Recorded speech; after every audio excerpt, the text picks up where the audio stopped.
Hi, I'm Harpreet Kaur and I'm currently at the United Nations in New York City. I've just had a meeting at the United Nations headquarters with the Environmental Department. I'm currently at the Visitor Centre, which is quite a beautiful building, as I'll just quickly show you. It's quite cool. I've just found a little quiet spot here in front of some art to record you a video. So yeah, I had a meeting, I won't say exactly who with, and I'm not surprised really. I was a bit disappointed. It's quite interesting though, because it was like trying to get blood out of a stone. All of my questions were not really appreciated. So as you probably know, I'm here talking to various artists and creatives that look at climate change in their work, particularly people of colour and how they approach this critical topic. And recently, if you've been following the news, the UN's released a lot of new information, a new report. It's quite alarming about the climate crisis.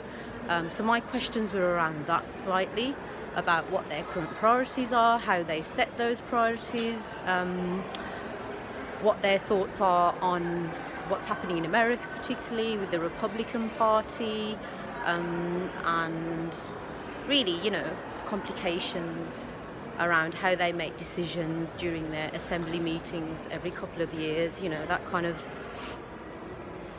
the sort of, I guess, challenge of making decisions that are going to work on a global level. But obviously there's inequalities and differences about how things affect different states, and not all states are on the same page. They've all got their own agendas. There's a lot of corruption that happens. But yeah, as you can imagine, I literally didn't get a proper response, or the one that I wanted, from the person that I spoke to. He pretty much just kept on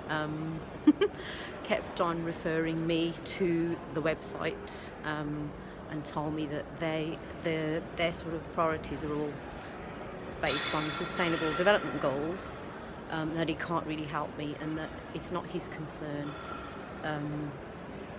The questions I was asking him, he didn't understand why.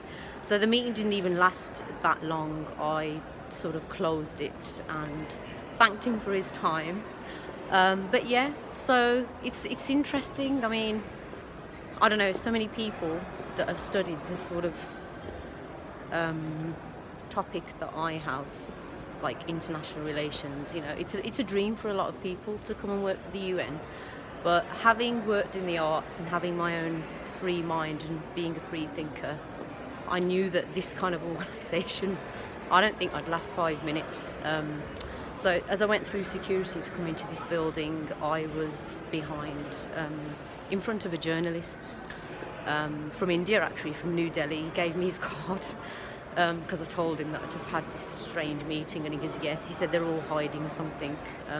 They've got a lot to hide. You've got to ask the right questions. But I did ask the right questions, but they were not willing to open up, really. So there you go. They've released all this information. There's all this stuff in the news, but it's, all I was getting was no comment. But there you go.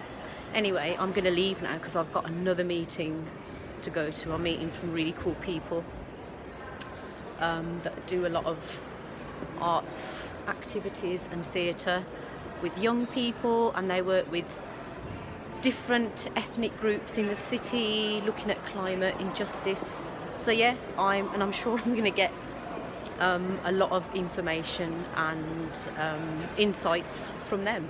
So I'm looking forward to that. I might leave you another video soon with more of what I'm up to.